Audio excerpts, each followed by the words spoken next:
अस्सलामुअलैकुम अज़ीज़ तुलबा, welcome to Active Learners Point. ये वीडियो है जमात सुवम के लिए और हम मज़मून पढ़ेंगे माहौल का मुताला। अज़ीज़ तुलबा, आज है ब्रीज कोर्स का तीसरा दिन और हम करने जा रहे हैं सरगर्मी नंबर 3। तो आज की इस वीडियो में हम समझेंगे घर की सफाई, माहौल की सफाई, सूखा और गीला कचरा, ज़ाती सफाई यानी अपनी ख़ुद की सफाई और उसकी अहमियत। तो आप तैयार है? तो चलिए हम शुरू करते हैं। तो देखिए, यहाँ पर आपको दो तस्वीर दी गई है। दी गई तस्वीर का मुशाहिदा करके दिए गए सवालात के जवाबात आपको लिखना है। यहाँ पर देखिए, इस फर्स्ट वाला जो घर है इसमें आपको सब चीज़ें तरतीब से सजी हुई नज़र आ रही होगी। यह है सलीके से सजाया हुआ घर। और सेकंड वाला ये जो घर है, यहाँ पर देखिए सारा सामान बेतरतीब फैला हुआ नज़र आ रहा है, यानी यहाँ पर है ये जो घर है बिखरे हुए सामान वाला घर। ऊपर दिखाए गए दोनों घरों में से आप कौन से घर में रहना पसंद करेंगे? तो ऊपर जो दो घर नज़र आ रहे हैं, तो आप कौन से घर में रहना पसंद करेंगे? सलीके से सजाया हुआ घर में। तो सलीके से सजे हुए घर में रहना पसंद करेंगे। हमारा घर साफ़ सुथरा रखने के लिए कौन से काम करने पड़ते हैं? तो हमारे घर को साफ़ सुथरा अगर हमें रखना है तो हमें क्या करना होता है? तमाम चीज़ें सलीके से और तरतीब से रखना पड़ता है। तो बच्चों, अपना घर अगर साफ़ सुथरा और सलीके से रखा हो तो हमें खुशी महसूस होती है। ज़रूरत की कोई चीज़ वक्त पर मिल जाती है। घर को साफ़ सुथरा रखना ख़ानदान के सभी लोगों की ज़िम्मेदारी है। घर का कचरा यहाँ वहाँ ना फेंके, इसे ख़ास कूड़ादान में ही डालें। कचरा घर के बाहर तो बिल्कुल ना फेंके, उससे अपने माहौल को साफ़ रखने में मदद मिलेंगी। घर का गीला कचरा और सूखा कचरा दो अलग अलग टोकरियों में डालो। यहाँ पर देखिए दो कूड़ेदान आपको नज़र आ रहे हैं। तो जो गीला कचरा है वो अलग कूड़ेदान में और सूखा कचरा अलग कूड़ेदान में आपको डालना है। तो यहाँ हमको बताया जा रहा कि अपना अगर घर साफ़ सुथरा और सलीके से रखा हुआ हो तो हमें भी खुशी महसूस होती है और हमारी जो भी ज़रूरत की चीज़ें हमें फ़ौरन मिल जाती। अगर हम चीज़ों को बेतरतीब रखेंगे तो हमें हमारी चीज़ें वक्त पर नहीं मिल सकेंगी। तो इसलिए हमें क्या करना चाहिए? हमारी चीज़ों को सलीके से, तरतीब से और सही जगह पर, उसकी जो जगह है उस पर रखना चाहिए।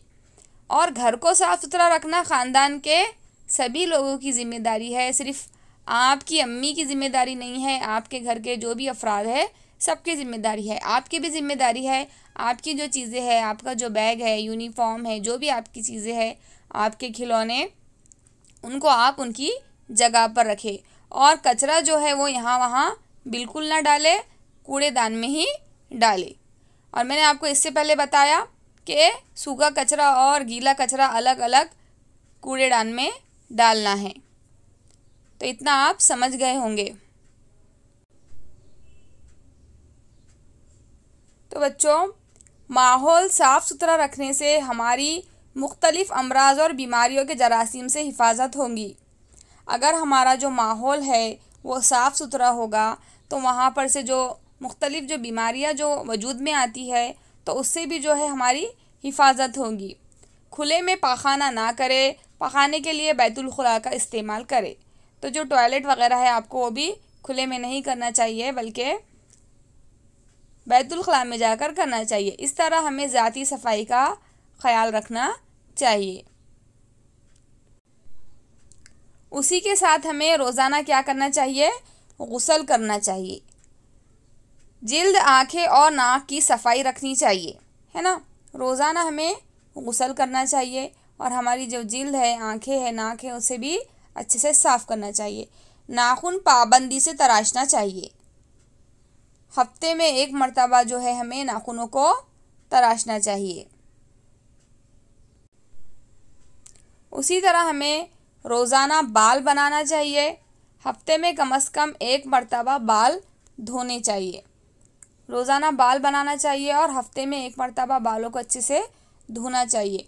सुबह नींद से उठने और रात में सोने से पहले दांत साफ़ करना चाहिए। हमें दिन में 2 मरतबा दांतों की सफाई करना ज़रूरी है। ठीक है। तो बच्चों, आपको तो पता ही होगा, गंदे हाथों से खाने से गंदगी पेट में चली जाती है, जिसकी वजह से पेट खराब होता है।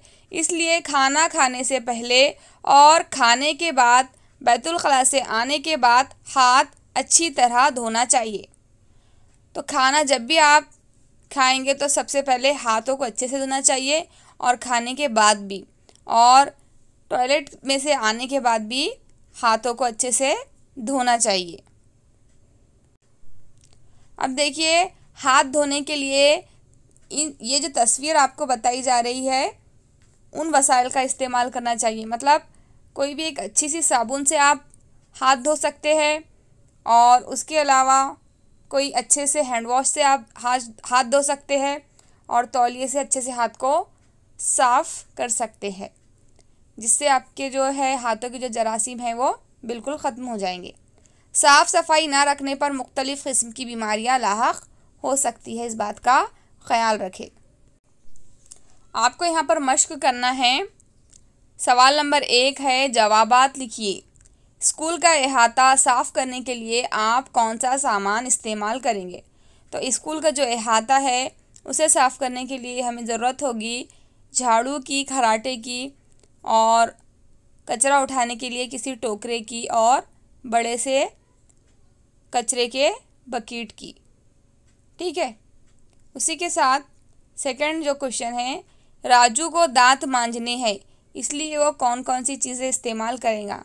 तो राजू को दांत मांजने के लिए चाहिए एक अच्छा सा ब्रश और टूथपेस्ट। इन चीज़ों का वो इस्तेमाल करेगा। उसके बाद आपको सवाल नंबर 2 है, सही है या गलत लिखिए। कचरा कचरा पेटी में मत डालिए। तो ऐसा हमें करना है क्या? नहीं। तो ये बयान कैसा है? गलत है। तो यहाँ हम लिखेंगे गलत। दूसरा सवाल है, नाखून पाबंदी से तराशना चाहिए। तो ये बयान क्या है? सही है, हमें पाबंदी से नाखूनों को तराशना चाहिए। यहाँ लिखेंगे हम सही। माहौल साफ़ सुथरा रखना चाहिए। तो हमें हमारे माहौल को किस तरह से रखना चाहिए? साफ़ सुथरा। ये क्या है? सही। सुबह देर से उठना चाहिए। सुबह में हमें जल्दी उठना चाहिए, यानी कि ये क्या है? गलत। 5वां सवाल है, घर से काम काज में अम्मी की मदद करनी चाहिए। तो घर के जो काम काज है उसमें हमें क्या करना चाहिए? अपनी अम्मी की मदद करना चाहिए। तो बच्चों, आप भी अपनी अम्मी की मदद किया करो। ये जुमला क्या है? बिल्कुल सही। यहाँ पर लिखिए सही। उसके बाद मिसालें लिखिए।